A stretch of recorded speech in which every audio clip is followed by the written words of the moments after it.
नाज़रीन, जर्नलिज़म की मालूमात की सीरीज़ के सिलसिले में मैंने अब तक 2 वीडियोस जारी किए हैं। ये तीसरा वीडियो है जिसके अंदर हिंदुस्तान में जर्नलिज़म के आगाज़ के बारे में तफसीलात होंगी।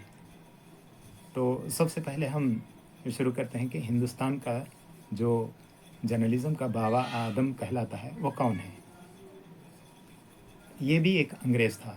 जैसे हिंदुस्तान के अंदर बहुत सी नई चीज़ें शुरू करने या समाजी इस्लाही काम शुरू करने और मुख्तलिफ़ नई नई इजाज़त के सिलसिले में जो नाम पेश होते हैं वो अंग्रेज़ों के हैं। तो चुनांचे हिंदुस्तान में जर्नलिज़म का आगाज़ भी अंग्रेज़ों ने ही किया। ये हिंदुस्तान में सबसे पहला जो अखबार जारी हुआ है वो बंगाल गज़ेट कहलाता है, जो 1780 में 29 अगस्त को कलकत्ता से शाये हुआ और इसको शाये करने वाले जेम्स ऑगस्टिन हिकी नामी एक अंग्रेज़ था। और अगर हम अंदाज़ा लगाएं कि यूरोप में जर्नलिज़म का जो बाकायदा आगाज़ हुआ था, न्यूज़पेपर्स का आगाज़ हुआ था, वो हिंदुस्तान पहुंचते पहुंचते 175 साल लगे। यानी 1605 में जॉन कार्लोस नामी जो यूरोपियन था वो सबसे पहला जो अखबार शाये किया था। उसके बाद हिंदुस्तान में जेम्स ऑगस्टिन हिकी ने 1780 में यानी 175 साल गुजरे हिंदुस्तान तक पहुंचने के लिए जर्नलिज़म को। अगरचे कि ये जेम्स ऑगस्टिन हिकी का शुरू करदा अखबार जो था वो 1782 में बंद हुआ, लेकिन father of the Indian journalism यही जेम्स ऑगस्टिन हिकी कहलाते हैं। चूँकि इस अखबार में गवर्नमेंट से मुतालिक बहुत सारी एतराज़ात होते थे और ये जो गवर्नमेंट के रूल्स वगैरह के ताल्लुक़ से इसके ऊपर क्रिटिसाइज़ किया जाता था, इसलिए अंग्रेज़ों ने इसको 1782 में बंद कर दिया। लेकिन हिंदुस्तान में जर्नलिज़म का आगाज़ करने वाले की हैसियत से जेम्स ऑगस्टिन हिकी का नाम हमेशा के लिए यहाँ तारीख़ का एक सुनहरा बाब बन गया। तो जेम्स ऑगस्टिन हिकी ने ये जो बंगाल गज़ेट शुरू किया था वह अंग्रेज़ी में था। दूसरा जो नाम ये अखबार है वो जामे जहानुमा है, ये उर्दू का अखबार है। यानी हिंदुस्तान में जर्नलिज़म की जो इब्तिदा हुई थी तो पहला जो यहाँ पे वो बंगाल गज़ेट के नाम से जो अखबार शाये हुआ था, उसके बाद दूसरा अखबार जो नाम लिया जाता है वो है जामे जहानुमा है। ये उर्दू का अखबार था, ये भी कलकत्ता से शाये हुआ। चूँकि अंग्रेज़ों के ज़माने में अंग्रेज़ों ने कलकत्ता को अपना दारुल खिलाफा बनाया था और अंग्रेज़ों की जो ईस्ट इंडिया कंपनी का हेडक्वार्टर भी कलकत्ता हुआ करता था, इसलिए जो भी चीज़ शुरू होती थी वो हेडक्वार्टर से शुरू होती थी। तो उर्दू सहाफ़त का आगाज़ भी कलकत्ता से हुआ। लेकिन ये बात यहाँ काबिल ज़िक्र है कि आम तौर पे उर्दू को मुसलमानों से जोड़ा जाता है और उर्दू के फ़रोग़ में भी मुसलमानों के किरदार को बताने की कोशिश की जाती है। लेकिन अगर हम जामे जहानुमा जो उर्दू का सबसे पहला अखबार कहलाता है, हिंदुस्तान का ही नहीं बल्कि दुनिया का, तो इसकी जो शुरुआत करने वाले भी कोई मुसलमान नहीं थे, बल्कि इसके जो पब्लिशर थे वो हरिहर दत्ता थे और इसके जो एडिटर थे वो मुंशी सदा शुक्ला थे। ये सबसे पहला उर्दू का अखबार जामे जहानुमा कलकत्ता से शाये हुआ। और अगर हम हिंदी अखबारात का जायज़ा लें तो पता चलता है कि हिंदी अखबार उर्दू अखबार निकलने के 4 साल बाद हिंदुस्तान में निकला। और सबसे पहला हिंदी का जो अखबार है उदंत मार्टन यानी राइजिंग सन, जिसका मतलब होता है अंग्रेज़ी में, ये उदंत मार्टन जो है 30 मई 1826 को ये शाये हुआ और ये हिंदी का सबसे पहला अखबार हिंदुस्तान का कहलाता है। उसके बाद हम अगर उर्दू अखबारात का जायज़ा लें तो सबसे ज़्यादा जो मशहूर नाम आता है वो है दहली उर्दू अखबार का है। चूँकि दहली भी दारुल खिलाफा हमेशा से रहा है और ये अंग्रेज़ों के आने से पहले से दहली दारुल खिलाफा होता था, इसलिए दहली की अहमियत है।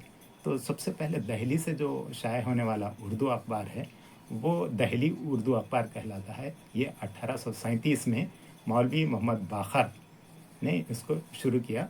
और इसका भी जो ये जो अखबार होता था, ये आज़ादी के मुतालिक होता था, यानी अंग्रेज़ों का जो हिंदुस्तान पर कब्ज़ा हुआ था उसकी मुखालिफत में हुआ करता था। और हुब्बुल वतनी के ताल्लुक़ से इसमें मज़ामिन होते थे, अंग्रेज़ों की मुखालिफत में मज़ामिन होते थे। चुनाचे 1857 की बगावत तक का जो सफ़र है ये अंग्रेज़ों की मुखालिफत का, इसमें दहली उर्दू अखबार का बहुत बड़ा इसका किरदार है। और मौलवी मोहम्मद बाखर के इदारत का भी इसमें बहुत बड़ा दखल है। इसलिए जब 1857 की बगावत का वाक़या पेश आया तो उसके बाद दहली उर्दू अखबार के जो बानी और उसके जो एडिटर थे मौलवी मोहम्मद बाखर को अंग्रेज़ों ने उन्हें क्या सज़ाए मौत दे दी। तो इस तरह से सहाफ़त के सबसे पहले शहीद भी हिंदुस्तान के वो उर्दू अखबार से मुताल्लिक़ हैं, और मौलवी मोहम्मद बाखर, इन्हें शहीद कर दिया गया था अंग्रेज़ों की जानिब से। तो पहली शहादत जो सहाफ़त के मैदान में है वो मौलवी मोहम्मद बाखर की है। और राजा राम मोहन राय जो सोशल रिफार्मर थे और ये ब्रह्मो समाज के बानी थे, सती की रस्म और बचपन की शादियों के ख़िलाफ़ में ये हिंदुओं के अंदर रिफॉर्म्स करते थे। ये अंग्रेज़ों से तालमेल के साथ काम करते थे। उन्होंने भी हिंदुस्तानी सहाफ़त में अपना किरदार अदा किया, अगरचे कि उन्होंने अपनी इस्लाही तहरीकात के लिए इन न्यूज़पेपर्स या उस ज़माने के रिसाले हैं वो जारी किए, लेकिन उनका भी नाम हिंदुस्तान की सहाफ़त में लिया जाता है। और चुनाचे 1821 और 1822 के दौरान इन्होंने संबाद कौमुदी नाम से एक बंगाली और मीरातुल अखबार के नाम से एक फ़ारसी रिसाला निकाला, जिसके अंदर ये हिंदू मजहबी रस्मात की इस्लाहात के ताल्लुक़ से भी मज़ामिन होते थे और समाजी मसलह की हैसियत से इन्होंने काम किया था और अपने इन अखबारात के ज़रिए से लोगों तक अपनी आवाज़ पहुंचाते थे। इसके अलावा इन्होंने राजा राम मोहन राय ने एक इंग्लिश अखबार भी निकाला, ब्राह्मणिकल मैगज़ीन के नाम से। ये अखबार भी मशहूर है। इस तरीके से राजा राम मोहन राय का नाम भी इस तरीके से हिंदुस्तान की सहाफ़त में एक अहम नाम पाया जाता है। अगर हम राजा राम मोहन राय को यहाँ तस्करी के तौर पर लेते हैं कि इन्होंने जो इस्लाही तहरीकात को अपने सहाफ़त के सहारे आगे बढ़ाया, तो हम सर सैयद अहमद ख़ान का भी नाम लेते हैं, जिन्होंने अलीगढ़ तहरीक शुरू की थी मुसलमानों में तालीम को आम करने की जो, और अलीगढ़ मुस्लिम यूनिवर्सिटी के बानी भी थे। इन्होंने भी तहज़ीबुल अखलाक नामी एक रिसाला जारी किया था। वो 1870 24 दिसंबर को जारी किया था। वो अभी तक जारी है। यह अलीगढ़ मुस्लिम यूनिवर्सिटी से चलाया जाता है। इसके अलावा अगर हम हिंदुस्तानी सहाफ़त का जायज़ा लें तो ये बात समझ में आती है कि हिंदुस्तान के जो जिद्दोजहद आज़ादी के जितने भी रहनुमा गुज़रे हैं, जितने भी फ्रीडम फाइटर गुज़रे हैं, ज़्यादातर उन्होंने अखबारात का सहारा लिया और अखबारात अपनी तरफ से जारी किए और इस तरीक़े से लोगों तक अपनी बात पहुंचाई अंग्रेज़ों की मुखालिफत में और हिंदुस्तानियों के आपसी इत्तेहाद के बारे में, इस तरीक़े से हुब्बुल वतनी का जज्बा पैदा करने के लिए और जद्दोजहद आज़ादी में लोगों को बढ़ चढ़ कर हिस्सा लेने के लिए अखबारात का ज़्यादा, और सबसे ज़्यादा बड़ा जो किरदार है वो उर्दू अखबारात का है। फ्रीडम फाइटिंग के ज़माने में जब जो लोगों तक मौसर अंदाज में बात पहुंचाई जाती थी वो ज़्यादातर उर्दू, चूँकि एक आम फ़हम ज़बान होती थी, काबिल क़बूल ज़बान थी और उर्दू का चलन बहुत ज़्यादा था, इसलिए बहुत ज़्यादा उर्दू अखबारात ने, चुनाचे ऐसे सैकड़ों अखबारात मिलते हैं जो जिद्दोजहद आज़ादी के दौरान में लोगों को तहरीक आज़ादी में शामिल करने के लिए उकसाते थे और उन्हें तरग़ीब दे देते थे। तो अगर हम हिंदुस्तानी जो फ्रीडम फाइटर्स का जायज़ा लें तो हमको ज़्यादातर उसके अंदर सहाफ़ी नज़र आते हैं। और फ्रीडम फाइटर्स में हम सबसे पहले चूँकि गांधी का नाम लेते हैं, तो गांधी जी ने भी सबसे पहले जब 1903 में वो अफ्रीका में थे तो उन्होंने वहीं से एक इंडियन ओपिनियन नाम से एक अखबार जारी किया था, जो हिंदुस्तानी यानी तहरीक आज़ादी की तायीद में या अंग्रेज़ों की मुखालिफत में या हिंदुस्तानियों के अंदर एक लोगों के अंदर शऊर बेदार करने के लिए یہ اس کا مقصد ہوا کرتا تھا۔ اس کے علاوہ بھی ہندوستان آنے کے بعد بھی گاندھی جی نے یہاں پہ کئی ایک اخبارات کے یا تو انہوں نے اس کی ایڈیٹنگ کی یا وہ اپنے طور پہ اخبار جاری کیے۔ چنانچہ 1916 میں ینگ انڈیا جو لالہ لاجپت رائے کا نکالا ہوا تھا اس کو انہوں نے سنبھالا، بعد میں گاندھی جی نے سنبھالا وہ ینگ انڈیا۔ اس کے علاوہ 1919 میں ہی نوجیون نام سے گاندھی جی نے اخبار نکالا، اور ہریجن نام کا بھی وہ اخبار نکالتے تھے۔ اس طریقے سے ہندوستانی جد و جہد آزادی کے جتنے بھی لیڈرز ہوئے ہیں یا فریڈم فائٹرز ہوئے ہیں، انہوں نے بھی ہندوستانی صحافت کو فروغ دینے میں بہت زیادہ اہم کردار ادا کیا۔ اس کے علاوہ ہم جواہر لال نہرو کا نام بھی اس کے اندر لیتے ہیں۔ انہوں نے بھی 5 فروری 1919 کو ایک انڈیپینڈنٹ نام سے ایک اخبار جاری کیا تھا۔